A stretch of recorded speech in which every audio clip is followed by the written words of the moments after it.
Hi guys, this is Alea Jen and welcome back to my YouTube channel. So for today's video, ang realidad dito sa Hong Kong ng mga OFW. So halos nag-post kasi yung kapatid ko sa Kuwait siya. Sabi niya, Dubai or Hong Kong, ganon. Tapos ang daming nag-comment, Hong Kong, Hong Kong. Yung mga kaibigan niya sa Middle East gustong pumunta dito sa Hong Kong. So ano nga ba yung realidad dito? Is dito sa Hong Kong, umagahan, tinapay lang yung pagkain namin. Swerte ka lang pag may tinapay ka. Yung iba, hindi pa nabibigyan ng almusal.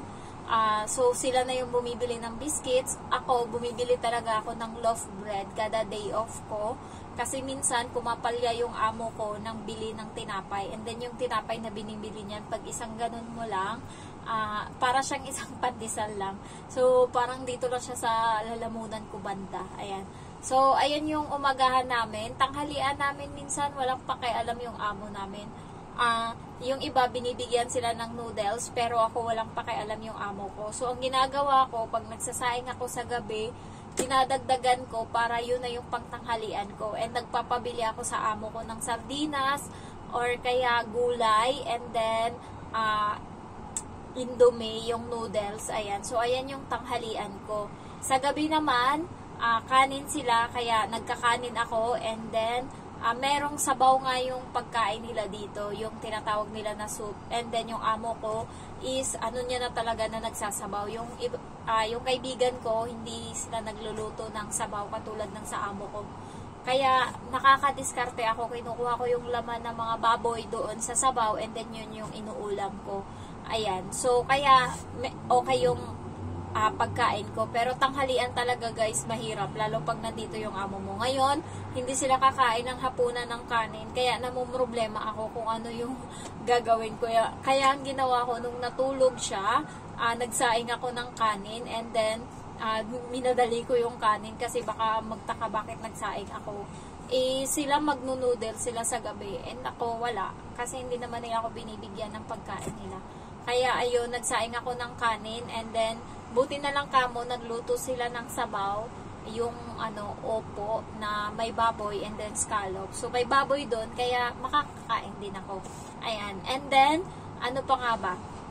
Dito sa Hong Kong guys, maliit nga lang yung bahay, pero yung trabaho is non-stop. Ayan. So dito kasi napapansin lahat, and then sinusulit kasi nila yung bayad nila sa'yo. So sa akin dito, araw-araw kami naglalaban ng damit, kahit konti lang yan, labahan. And then, paulit-ulit mong ginagawa yung araw-araw na paglilinis. Ayan, kahit wala nang dumi, linisin mo pa din as long as nakikita ka nila na naglilinis ka. Kasi, merong mga camera dito guys sa bahay. Kaya anytime, tinitignan niya nila. And then, yung ibang mga amo, pag nakikita na wala kang ginagawa is nagsasalita sila dyan sa camera, sa CCTV, inuutusan kanila, ganyan. So, yung iba naman is, alam na kasi ng ibang mga amo na kapag nagsi-CR yung mga katulong, yun yung pahinga ng katulong. Minsan, nakakaidlip yung ibang mga helper sa loob ng CR kasi doon sila nagpapahinga. And then, yung mga kontrabida na mga matatanda,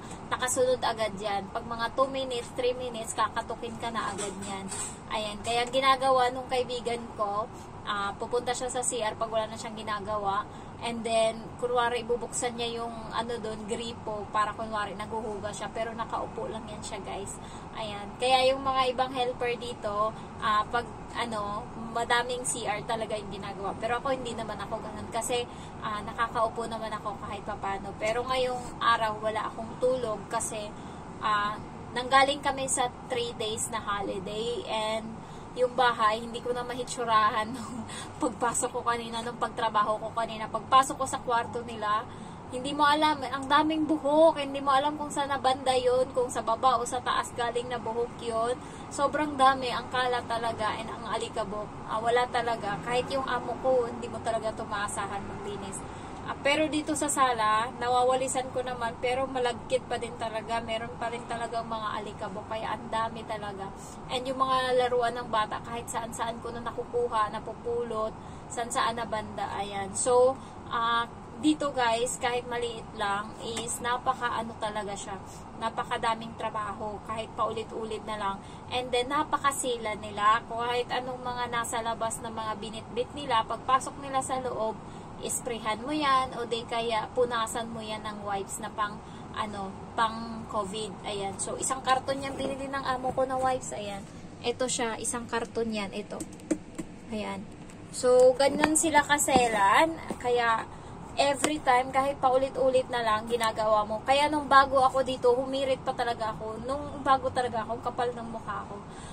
Eh, di pagpasok ko. Hindi ko naman alam na ano pala nila yan dito. Parang nakagawian na nila na pagpasok lahat ng galing sa labas is pinupunasan. So, ngayon yung malita ko is isa, tas yung bag ko punong-puno.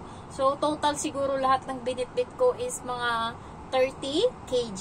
Ayan. So, ang dami. May mga pagkain pa. So, lahat yun, ililinisin ko. Nakaubos na ako ng wipes. Malapad yung wipes, guys. Nakaubos na ako ng 5. So, napagod ako. Sabi ko, ma'am, baka pwedeng hindi ko na to linisin kasi hindi ko naman to nilabas sa airport. Sabi kong ganun. Tapos napatingin siya sa akin. Sabi niya, ano kasi lahat dito ng mga galing sa labas nililinis talaga. Eh nung time na yun, hindi ko pa hinanap kung saan banda yung mga CCTV. Kaya yung ibang mga items na hindi siya nakatingin and umaalis-alis siya, pinangpapasok ko doon sa mga minamadali ko ng linis, hindi ko nililinis talaga. Hindi ko alam kung nakita doon sa CCTV. Malay ko ba nung time na yun, hindi ko pa talaga alam. Pero wala naman siyang comment. Pero nung time na yun, napapansin niya na arrogant ako. Ayun, nung bago kasi ako guys, prangka talaga. Kasi hindi pa ako nag-a-adjust. Buti nga ngayon may galang na ako. Nung bago talaga, wala talaga akong galang. Hindi ko kasi, hindi ko nakagawian. Ayan, kasi hindi naman ganun. Dito talaga, pakumbaba talaga. Ayan, so yung mga nag-e-expect dyan na maganda yung Hong Kong, ganto. Gusto nga ng kapatid ko pumunta dito. Sabi ko, sige, pumunta ka, dali. Ayan. Tapos dito sa Hong Kong guys, yung mga kwarto namin or yung tulugan namin is yung iba share room sa bata. So wala kang privacy. Kaya yung ibang mga helper, buong araw pag day off nila is nasa labas lang sila and doon na sila nagpapahinga. Ayan. So umuwi sila gabi. Kaya naglalatag sila ng karton, ganyan. Or kahit anong mga higaan, tent, para doon makakapagpahinga sila. Kasi sa bahay, wala silang pahinga kasi yung mga bata is pinapasok sila sa kwarto, nilalaro sila, pinapakialaman sila, inuutusan sila. And hindi ka rin naman makahindi, lalo pag narinig yan ng amo mo, baka mag-away kayo. Ayan. So, dito sa Hong Kong, swerte ka na kapag may sarili kang kwarto and yung kwarto na yon katulad sa akin, parang kabaong. Ayan. So, nandun ako sa taas. Kaya, kapag gustong-gusto kong umihi, nasa taas na ako, mainit talaga ulo ko. Kasi, bababa na naman ako. Minsan, nagkakapasa yung mga hita ko, tuhod ko, pagbaba dito, oh. Kasi, ito yung step mo. So, galing ka sa taas. Ayan. Lalo pagkagabi, antok-antok ka na. Kasi nakatulog ka na. And then, gigising ka kasi iihi ka. Ayan. Iyan yung pinaka nai-stress ako. And then, yung iba guys, sa sala natutulog. And then, yung iba is nasa CR. Ayan. So, may nakita ako, meron siyang folding bed. Nilalagay niya yun sa kusina every time na matutulog siya sa gabi. So, wala ka talagang privacy. And sa akin dito, yung lagayan ko ng damit is isang cabinet. Kasya lang yung 3 layer. And hindi na kasya yung damit ko. Kasi mailig ako mag-shopping. So, ngayon puno na siya. And then, yung malita ko, puno na din ng mga pampasalubong. Kaya, magkinahinay muna ako pakakabili. Kasi, ugali ko talaga guys. Pag napicturan ko na, pag na-aura ko na, hindi ko na uulitin yun. Ganun ako. Pero, hindi muna. Kailangan muna nating mag-ano ngayon. Kasi, wala na akong mapaglagyan. And then, ano pa ba? Yung ibang expectation nyo dito guys is talaga yung mga amo dito. Sinusulit talaga yung pasahod sa helper talaga.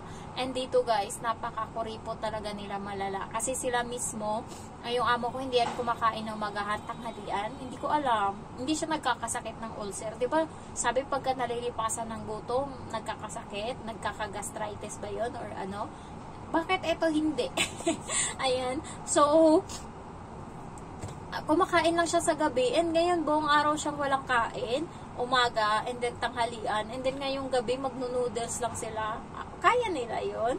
So tayo kasi all rice pero grabe naman, hindi ko ata kaya. Namamayat ako sa kakaganyan. Kahit nga ako kumakain ako ng kanin dito, namamayat nga ako eh.